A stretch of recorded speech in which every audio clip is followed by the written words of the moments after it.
GT3, probably the most used top level style of sports car in racing today. It may not be the most used type of car, but because there's a lot of series that run GT4s, but in the top level, I think they're the most used.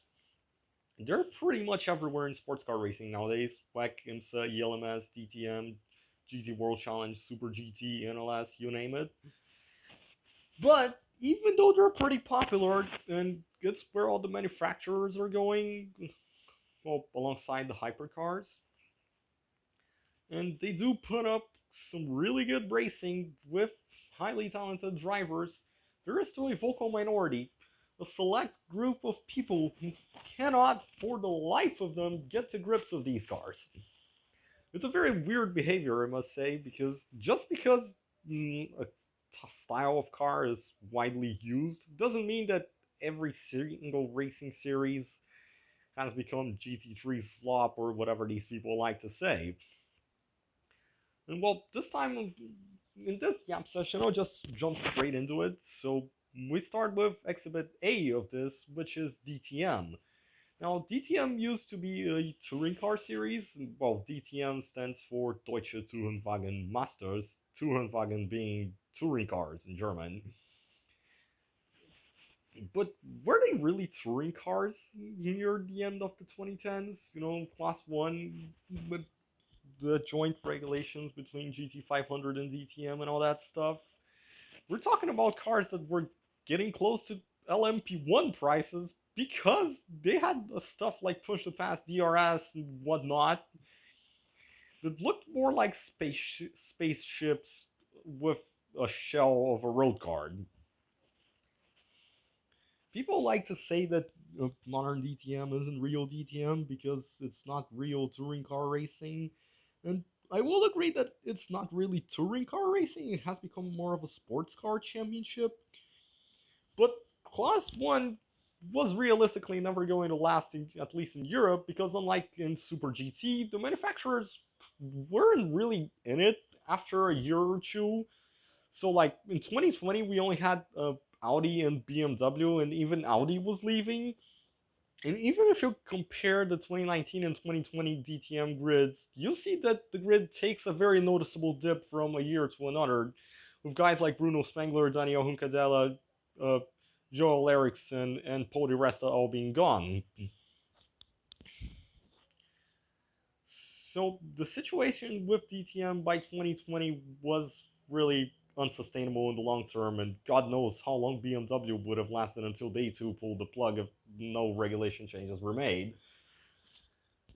And they weren't really any touring car regs that were feasible for a championship like DTM. Obviously, you had TCR Germany, but TCR is kind of a different thing that also started a struggle around this time, and nowadays most championships are kind of dead.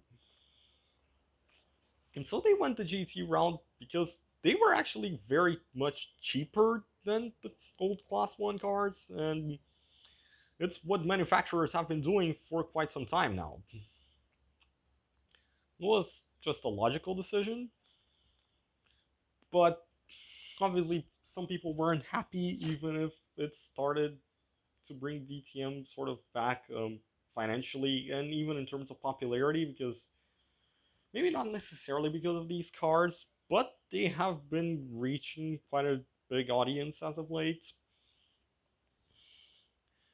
And well, I say if you really want to watch touring car racing, go watch something like Supercars or BTCC nowadays. I know Supercars is kind of hard for most people because of the time zones and all that stuff, but BTCC is free on YouTube. You can watch that live for free pretty much anywhere in the world. Well, except for the US and Canada, which have their own deal with Racer Network, I think. And of course the UK, but it's free to air on TV in the UK, so you can watch it pretty much anywhere in the world. And once again, DTM nowadays is more of a sports car championship than a touring car series, but that doesn't really make it any less good, in my opinion. I would love to see a new touring car regulation a new touring car rule set come into the scene, and perhaps DTM could benefit from that. But right now, there are no better alternatives, so it's they're much better off sticking with what they have than trying to go for something crazy and damn near bankrupting the series like they did it just a few years ago. But that's just one case, because even in series that have historically been sports car based, like WEC and IMSA, people will still complain about these cars. Sounds crazy, I know. Sports car series having people complain about sports cars being raced at them. But WEC and IMSA are have seen a minority, a vocal minority, but still a group that exists, even if it's not really that big. Do that. Obviously, these two series went and ELMS went from GTE to GT3. And while I love the GTEs as well, I think they're really cool cars. And oh, come on, who doesn't? They really are insane. But they also weren't really sustainable by the end of the like the early 2020s. So I mean, in 2021, GTLM had like 3 full-time cars. You cannot keep a series going, a series or a class going with that low of a manufacturer interest level. And so in came GT3 Pro. Now, yeah, sure, it's not exactly the IMSA GT scenario may not exactly be perfect, but I mean, really, it's just GT3 being kind of a very unequal driver level series class, because mandating a silver driver does lead mandating a silver or bronze driver does lead to some disparity, should I say? But really, it hasn't been much of a problem outside of the level of some cars, I think. So I think I can just leave it at that. And while GTD Pro has been nothing short of fantastic racing wise and manufacturer involvement wise, and well, drivers, whatever you may look at, it's still just as good as, I'd say, IMSA GT top level GT racing is just as good as it was in the GTLM days. And especially now that we got even more manufacturers involved than we had back then, because GTLM had like what, Porsche, Corvette, BMW, Ferrari, and often there weren't even any full season Ferraris. And you also had Ford for some time. I don't think Aston was ever big in GTLM. But now in GTD Pro alone, we got a Porsche, a BMW, 2 Corvettes, 2 Fords, 1 Lambo, 1 McLaren, and I think that's that. So we got a good amount of variety, so it's not like every car is the same. WEC really, in WEC, the story is a little bit different, but not much. Yes, the GT Pro was a really cool thing, and a GT3 Pro class would also be highly entertaining today. But I don't think that's happening. At least realistically, it's definitely not happening anytime soon. Because obviously the bronze drivers are usually the ones paying for it all, so a lot of teams that are in WEC depend on these drivers to even be there at all. Same goes for ELMS, by the way. Because there aren't any truly factory teams, just a lot of factory backed privateers. Although, sure, teams like Mantai, WRT, and AF Corsa have long lasting relationships with the manufacturers they enter it with. So they naturally get a lot of support, but still, technically, they're not exactly factory teams. And well,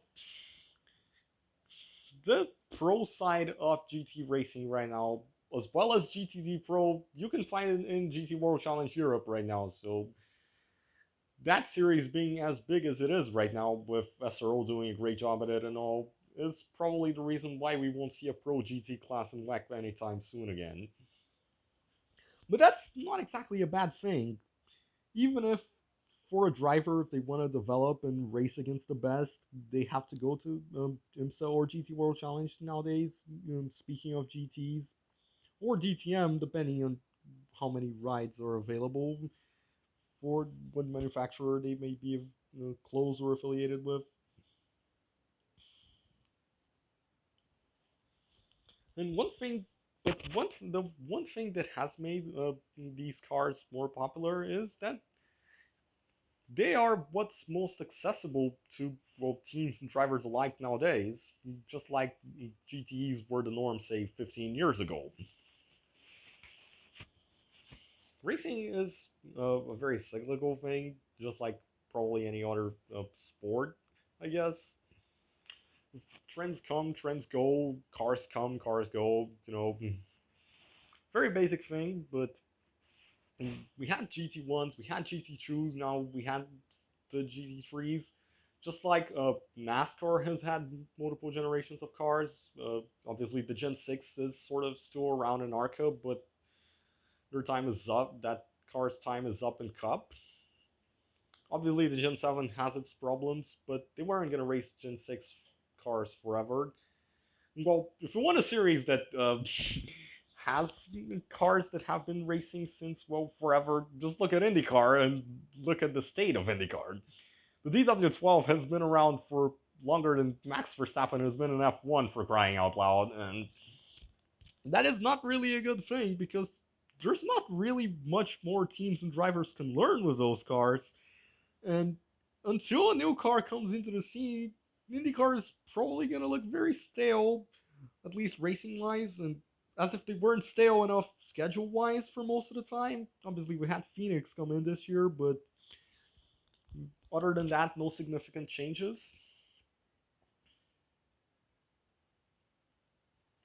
And yeah, obviously they tried putting the hybrid into the current cars, but that didn't work towards their purpose of you know bringing in new manufacturers. It just sort of worked to keep Honda around, and it made the racing worse because the cars are now much heavier. You don't really want that happening to our series, to any other series, do you? I mean, even if the rule sets are still the same in, say, GTD as they've been for 12 years now, you can't really be competitive by having the exact same car for all that time. You have to at least bring in an upgrade or two. Like cars like the Huracan, for example, are in Evo 2, and now Lambo's bringing in the Temerario. And well, for other rule sets that have been around for quite a long time, the NGTC has been a thing for like over a decade in the BTCC now since I think 2011. But you still have to bring in a new car every few years or so if you want to be competitive in there.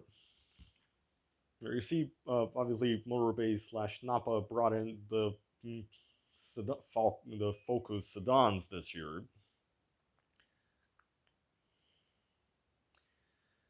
And obviously, if you will look at, say, supercars, we've had Toyota come in, and I mean, Gen 3 is also a relatively new thing. But on average, every supercars regulation rule set has been around, has stuck around for like 10 years or so. The Project Blueprint was around for 10 years. The Car of the Future with Gen 2 and all was around for 10 years as well. And towards the end of the tenure of those cars, they were just starting to get outdated, so the series just brought in new cars. That's just how things go. If you take 2012, for example, which was the last year of Project Blueprint, Triple A and FPR won every single race in that season. So what I'm saying is, those cars were really cool. I still love them. They're probably my favorite race cars of all time, but it was time for a change. And really, with the sports car racing world, it hasn't been any different from that over the past years and decades. And it's gonna keep happening. So whether you like it or not, we have the cars that we have now, and in the future maybe we'll have a different thing, but it just goes on like usual. So what I'm trying to say here is that a type of car doesn't become popular out of the blue for no reason.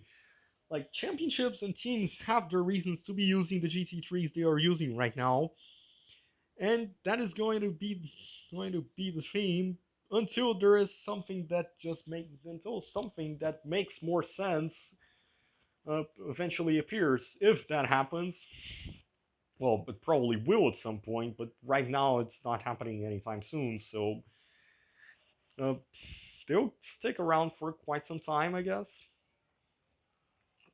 And that doesn't mean everything is gonna be the same because, well, we still got R8, a bunch of R8s running around in Australia. We're still gonna have a lot of Huracans around uh, in a lot of series. Like Wayne Taylor Racing still doesn't have a Timber Audio, and I don't think they'll have one this year. So even when one manufacturer is very much involved in the sport, you can still have different cars by them out there. And there's not really a lack of variety, like some people argue there is, because come on, do you really look at a Mustang and say a 296 and think they're the same car? You're really not. I don't think I even need to say this. But I guess some people will just be afraid of change and everything that's new, and say that everything that for the last 20 years or so has been shit, even though they claim they like that stuff now. It just happens. But yeah, that's kind of all I have to say today.